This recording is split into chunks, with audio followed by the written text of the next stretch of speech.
લોકસભાની ચૂંટણીના પડઘમ વાગી ગયા છે અને તમામ પક્ષો જોરશોરથી પ્રચારે લાગી ચૂક્યા છે। ત્યારે વડાપ્રધાન નરેન્દ્ર મોદી પણ પ્રચંડ પ્રચાર કરી રહ્યા છે અને જનસભાઓ ગજવી રહ્યા છે।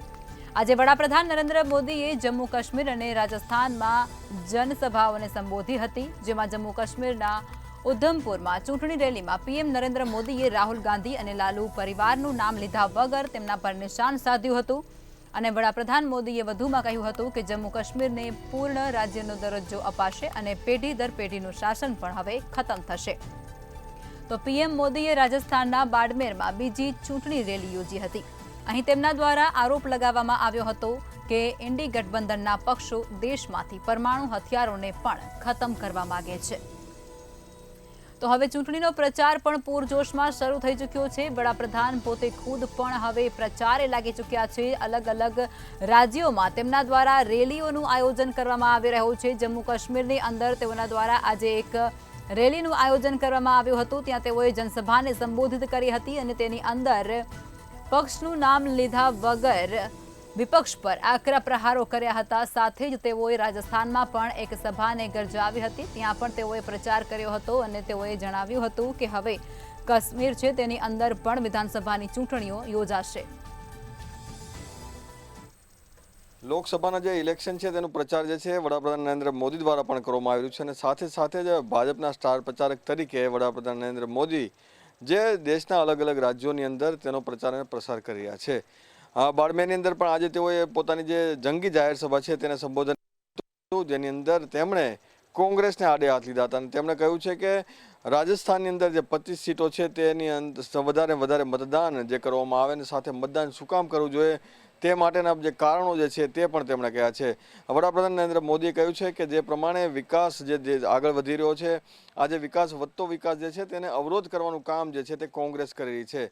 જે પ્રમાણે કોંગ્રેસને હાથમાં જે સત્તા સોંપવામાં આવી હતી, આ દરમિયાન કોંગ્રેસે ઘણા બધા અવરોધો નાખ્યા છે અને સાથે સાથે ભ્રષ્ટાચાર પણ એટલો જ વિકસાવ્યો છે અને સાથે જ આજે વિકસિત દેશની સાથે હરોળમાં ઊભા રહેવાને બદલે તેઓ પાછળ રહી ચૂક્યા હતા। જે પ્રમાણે રાજસ્થાનના જે લોકો કહે છે કે ઘી ઢોળાઈ જાય તો નુકસાન નથી, પરંતુ પાણી ઢોળાય તો નુકસાન છે। પરંતુ વડાપ્રધાન નરેન્દ્ર મોદીએ કહ્યું છે કે લોકોને પાણીની સમસ્યા ન રહે તે માટે જે રાજસ્થાનમાં પાણી પૂરું પાડવાનું કામ જે છે તે યોજના દ્વારા આપવામાં આવ્યું છે, પરંતુ કોંગ્રેસે તેની અંદર પણ જે પોતાનો ભ્રષ્ટાચાર આચરણ અને યોજના જે છે તેને થોડા મહિનાઓ માટે સ્થગિત કરી દીધી હતી। આ એક પ્રકારનું પાપ જે છે રાજસ્થાનના લોકો સાથે તેમણે કર્યું છે। સાથે સાથે વડાપ્રધાન નરેન્દ્ર મોદીએ એવું પણ કહ્યું છે કે પરમાણુ બોમ્બ જે છે તેની યોજના બંધ કરવાની જે વાત જે છે તે પણ કોંગ્રેસ કરી છે, કારણ કે આ જે પરમાણુ યોજના છે જો બંધ થાય તો ભારતની શક્તિ જે છે તે ઘટી શકે છે અને આ શું કામ કરી રહ્યા છે તે સમજાતું નથી। અને સાથે તેઓ કહી રહ્યા છે કે પરમાણુ શક્તિથી ભારત જે એક મજબૂત રાષ્ટ્ર તરીકે અત્યારે વિકસિત થઈ રહ્યું છે, તો તેની અંદર પણ ક્યાંક ને ક્યાંક કોંગ્રેસ જે છે તે કોઈના ઈશારે આજે કામગીરી કરતું હોય તેવું લાગી રહ્યું છે। વડાપ્રધાને એવું પણ કહ્યું છે કે જે પ્રમાણે દેશનો વિકાસ જે વધ્યો છે તેની અંદર તમામ જે લોકોનો મહત્વપૂર્ણ ફાળો રહ્યો છે। રાજસ્થાનની જે 25 સીટો છે તે 25 સીટોમાં મતદાન થાય, વધારે મતદાન થાય, તમામ જે ઉમેદવારો જીતે અને રાજસ્થાનને ફરી એક વખત વિકસિત રાજસ્થાન તરીકે આપણે લઈ જાવે તે માટેનો જે પ્રયાસ છે તે તમામ લોકોએ કરવો જોઈએ। સૌથી મહત્વની વાત તેમણે એવું કહી છે કે રાજસ્થાન બોર્ડર જે આસપાસ જે દુશ્મન દેશો આવેલા છે ત્યાં સુધી અત્યાર સુધી કોંગ્રેસે જે ગ્રામ્ય વિસ્તાર જે છે, જે છેવાડાના ગામડા છે તેનો વિકાસ એટલા માટે ના કર્યો કે કોંગ્રેસને ક્યાંક ને ક્યાંક ડર હતો કે જો દુશ્મન દેશ જે છે જો ત્યાં વિકાસ કરવામાં આવશે, ગામડાનો વિકાસ થશે તો દુશ્મન દેશો જે છે તે ભારતની અંદર ઘૂસી જશે।